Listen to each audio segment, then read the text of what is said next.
Jesus said that there is one way to God, and that's through Him. Right? There's one way to the Father, and that's through Jesus. However, there are 1,000 ways to Jesus.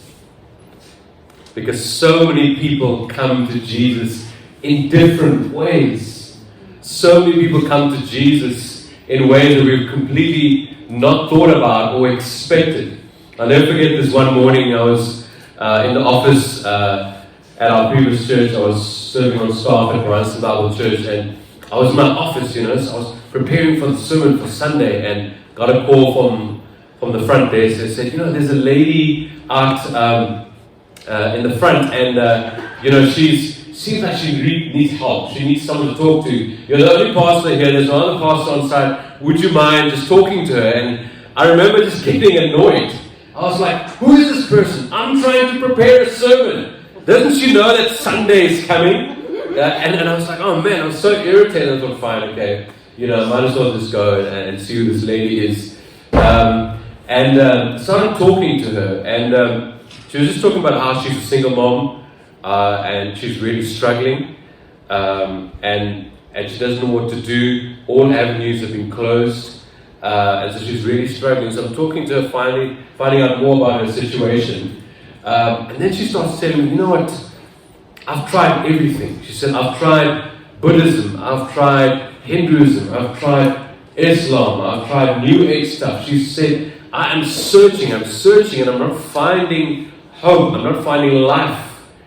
And can you help me? And that moment, I just felt that her heart was ripe for the gospel. Her heart was ripe to hear Jesus. And so I just started telling her about the love of Jesus for her. And in that moment, I said to her, do you want to receive Jesus today? Do you want to surrender your life to Him? Because He loves you more than anyone else in the world. And she did. At that very moment, she surrendered her life to Jesus. And she was never the same. I mean, she was a transformed woman. She started coming to church, and eventually she moved away to the UK with her daughter, but she kept in touch, and she got hooked into a church there as well. And so I was just so amazed, because this woman had tried everything, right? And God had a divine appointment with her that day, and it took a slightly irritable pastor to start talking to her about Jesus.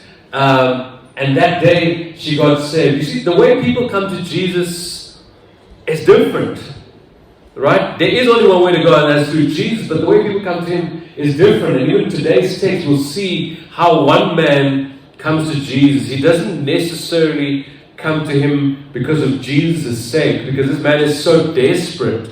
He's in such a desperate situation, but he comes to Jesus anyway. So please turn with me to John chapter 4.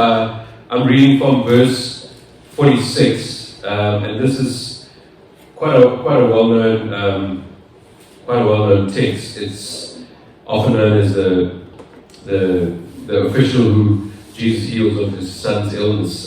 Verse 46: As he traveled through Galilee, which is Jesus, he came to Cana, where he had turned the water into wine. And there was a government official in nearby Capernaum whose son was very sick. When he heard that Jesus had come from Judea to Galilee, he went and begged Jesus to come to Capernaum to heal his son who was about to die. Let's think about this royal official for the moment. He was a royal official in the courts of Herod. So in other words, he had everything, friends. He had wealth, disposable income that you and I could never even dream of. He had servants who were at his beck and call, who would do everything that he wanted. He had power. He had authority. He could order people around and they could do whatever he wanted. And yet, in this moment in his life, his son is dying because he's got a sickness. And in those moments, his power counts for nothing. In those moments, his wealth counts for nothing. In those moments, his wealth could not buy healing for his son. In those moments, the power that he had could not heal his son. Can you imagine how humbling it was for this official who had everything? And he was used to commanding and ordering people around and getting things done for himself. And yet in this moment, he realized that someone like me does not have power over life and death. And I think sometimes in our lives, God has to humble us to that point, right? Because when we get into those seasons where we feel like we're in charge and everything is going so well because look at how well I'm doing. Not realizing that there are some things that are completely beyond our control. And one of them is life and death. And if you're a parent, you'll know, this guy's son was dying and he is absolutely desperate to see his son revived.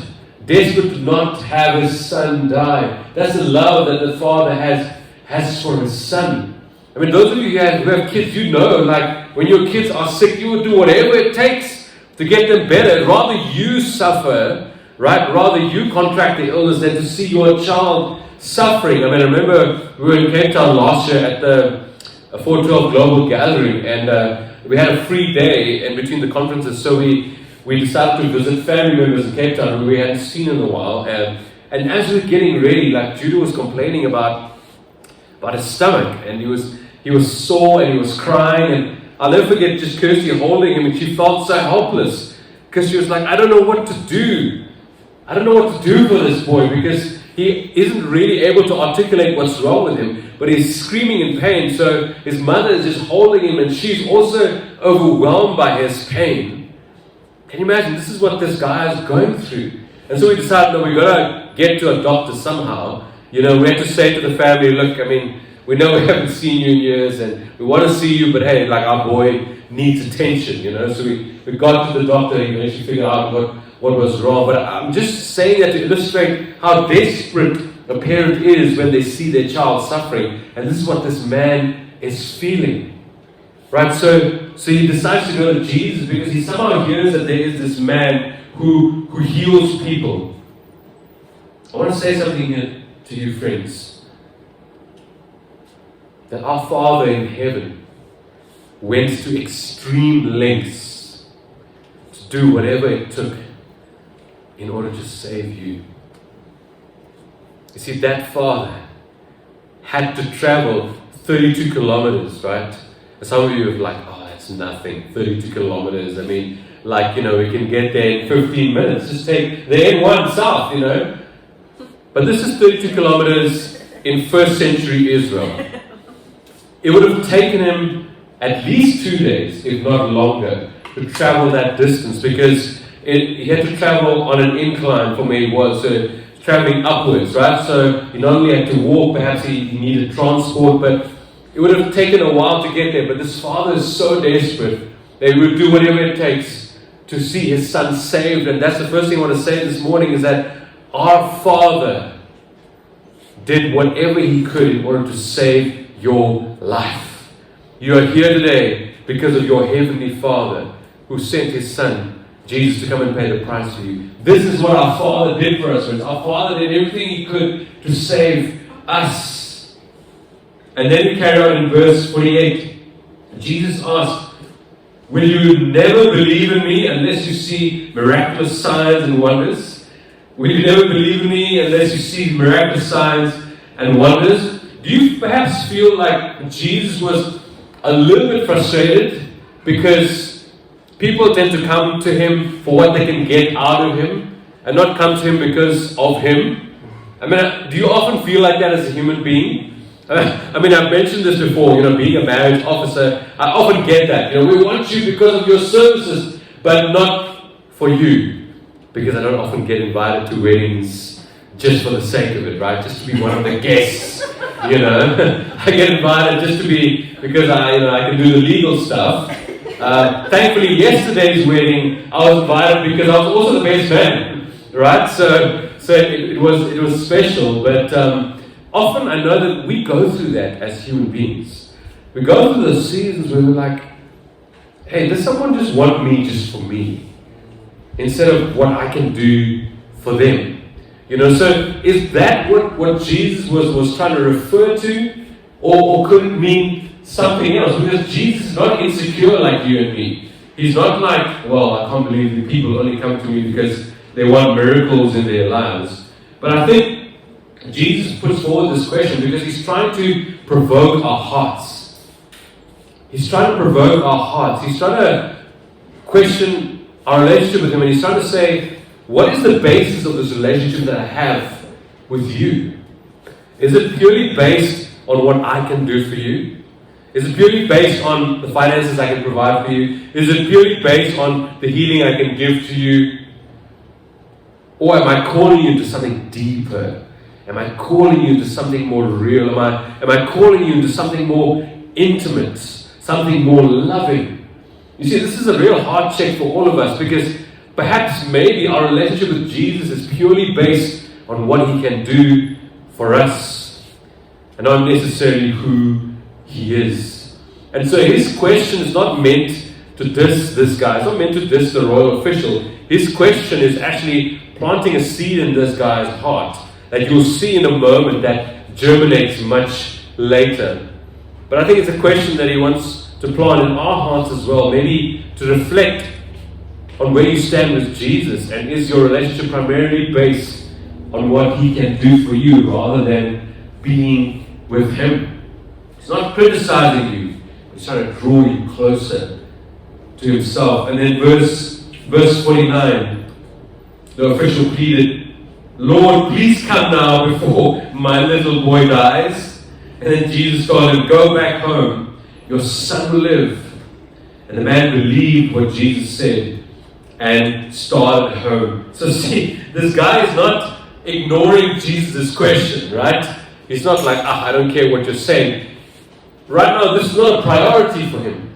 What's a priority for him is that his son is dying, you know? So he's saying, please come now, my boy is dying. And Jesus is saying, go back, your son will live. You see, there's a fascinating dialogue going on here because he's not ignoring Jesus' question. And I love this miracle, and that's why, you know, I named this sermon Defying Time and Space, because most of Jesus' miracles happen in a one-on-one encounter, right? They happen in a personal encounter where you would touch someone, heal them of their sickness. But this happened over a distance of about 32 kilometers. Jesus is defying time and space. See, I don't know if you know this, but almost everything in the universe is connected. Almost everything in the universe is connected. This is how God has created everything. I mean, even scientists have done experiments. In 1964, I think a guy called James Bell, who was a scientist, and he discovered that if you take atoms or photons and you split them up and you separate them far apart from one another for miles and miles and miles, if you do something to the one, it actually affects the other. It has the same reaction. Everything is connected, friends. That's why even Jesus says in Colossians 1, I hold everything together. Somehow there's an individual connection. Everything is connected. So Jesus, 30 miles away, can just give a word, and someone who is desperately sick 30 miles away can get healed. But do you think Jesus is the only one who does that? Do we not pray for family members and friends who are far away from us? We know we can't get there. We know we can't be there. Yet we still pray. Isn't it that our prayers traverses time and space? Isn't it that our prayers exit this four-dimensional reality and somehow is able to reach someone and encourage them and pray for them, and somehow our prayers go up to a God who exists beyond this realm and He's able to touch them? You see, I love this miracle because Jesus did not have to be in that time and in that space with this young man for Him to heal him. And I never want us to underestimate the power of prayer, the power of what we can do far away, even though we might not be in the same space. Everything is connected. I mean, when people are not here on a Sunday, do you think we're just oblivious of your presence? No, because we are connected, we feel it. Even though your home may be 10, 15, 20, 30 kilometers away, we feel it, we sense it. We sense your absence. Everything is connected, friends. You can pray in your bedroom and have an impact in the Middle East. You can pray in your bedroom and have an impact on the outcome of the elections. Everything is connected. And this is what Jesus is trying to show, that nothing is in isolation. In fact, the more whole you become, you realize that everything in the universe is connected. And this is what Jesus is trying to display here. It's an incredible display of his power. And then in verse 51, while the man was on his way, some of his servants met him with the news that his son was alive and well. And he asked them when the boy had begun to get better, and they replied, yesterday afternoon at 1 o'clock, his fever suddenly disappeared. And then the father realized that was the very time Jesus had told him, your son will live. And he and his entire household believed in Jesus. And this was the second miraculous sign Jesus did in Galilee after coming to Judea. You know, friends, we often feel like when it comes to God doing something incredible in our lives that it doesn't involve any effort from our part. That it doesn't involve anything from our part. We just need to sit passively and wait for the miracle. We just need to sit passively and wait for the sign. But this dad had to travel 32 kilometers to get to Jesus. You see, there's always something we have to do. And I want to be clear this morning, it's not our efforts that makes the miracle happen. It is not our efforts that make the miracles happen. But sometimes because of a lack of effort, perhaps we may not see the miracle. Right? There's a difference. If this guy had never gone to Jesus, had never taken the trouble to go to him, he would have never seen his son healed. I love this quote from Dallas Willard. It says grace is not opposed to effort. It's opposed to earning. There's a difference. Grace is not opposed to effort.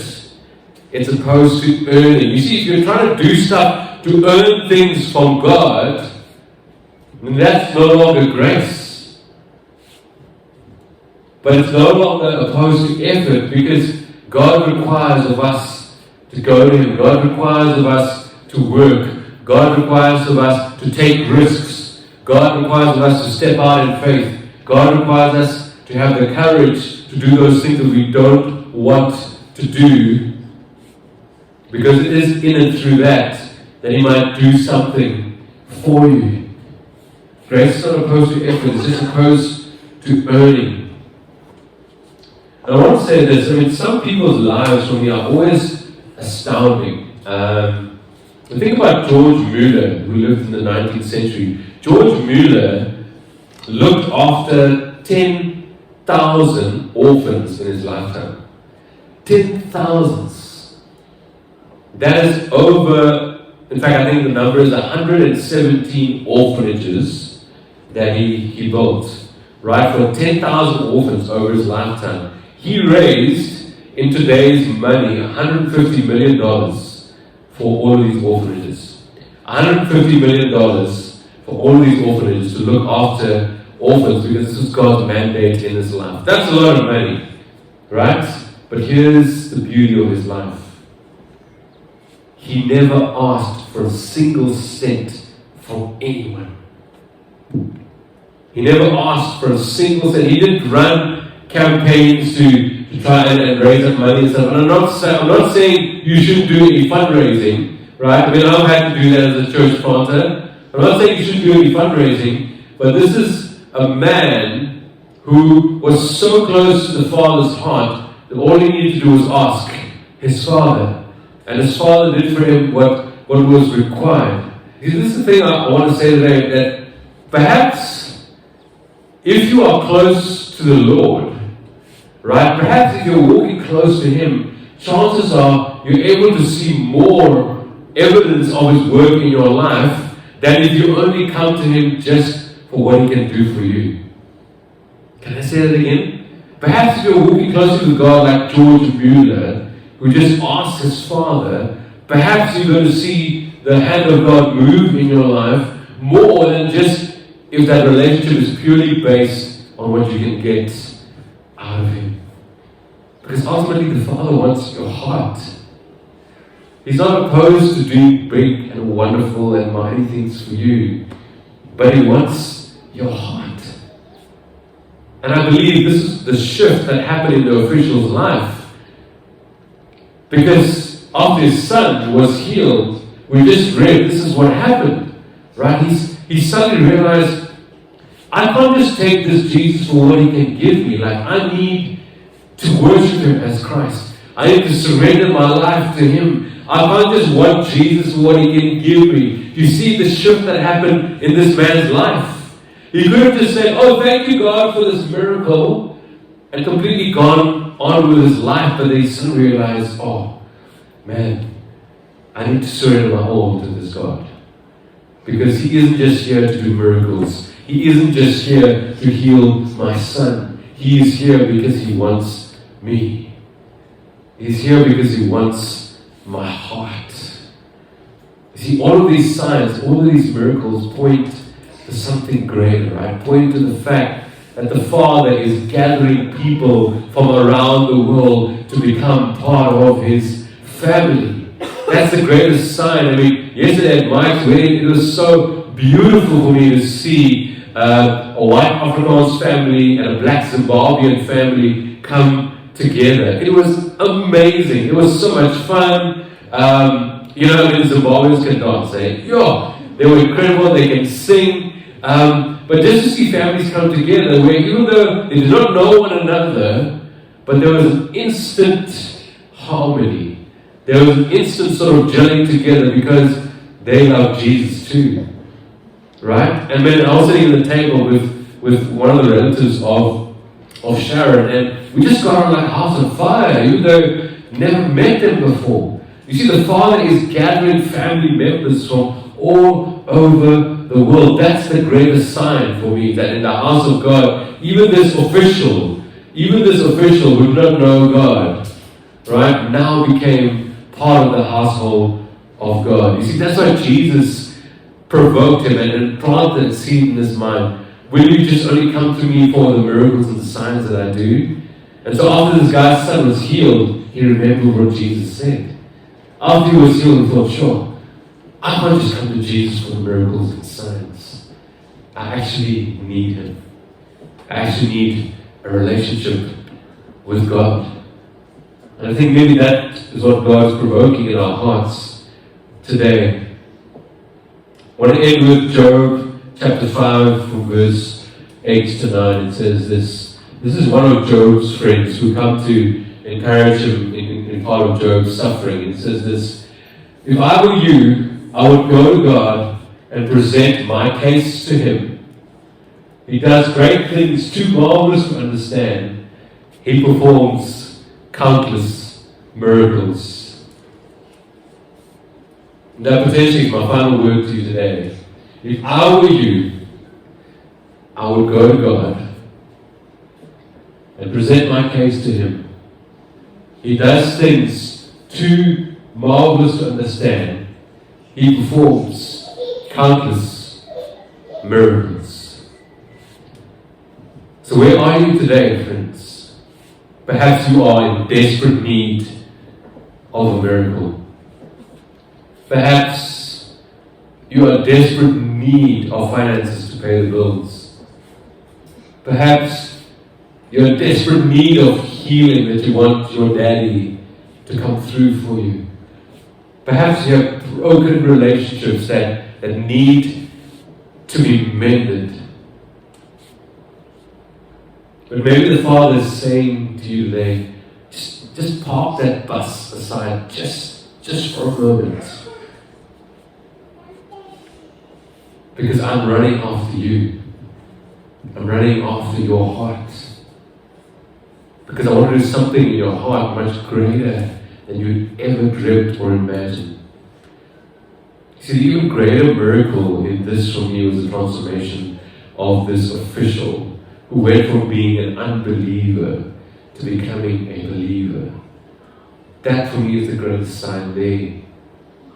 And perhaps today on Father's Day, that is a wound that some of you carry. I mean, I've shared this openly in the past. It's a wound I carry because even though I had a father who did provide for me and my household and his household, he provided everything. We never lacked anything. We had a great education. I'm so thankful for that. I'm so thankful that I had an education to help me, help me along with this world. I'm so thankful that I remember my father playing with me in the backyard, playing cricket and soccer and all those things. I'm thankful for all of those things. I'm thankful for my father obeying the call of Jesus to travel across the world to come to South Africa because it was worth the sacrifice. It was worth leaving our family behind. I'm thankful for all of those things about my father. But as I said before, the one pain that I carry is that I never had an emotional connection with my dad. And because of his own brokenness, he never was able to be that for me. And that's the longing of every person, right? To know their father. Because that's how your identity is established. Because when you grow up not knowing the father, you end up searching for the rest of your life for that identity. And you begin looking for it in so many different things. And in people, and in work, and in money, and in status, and in power. This is the Father's heart for us. But I feel like this is what the Father is saying to you today. I want to be your daddy. I want to be that Father that you never had. I want to be that Father that is close to you, that you don't have access to today. That is our Father's desire for you.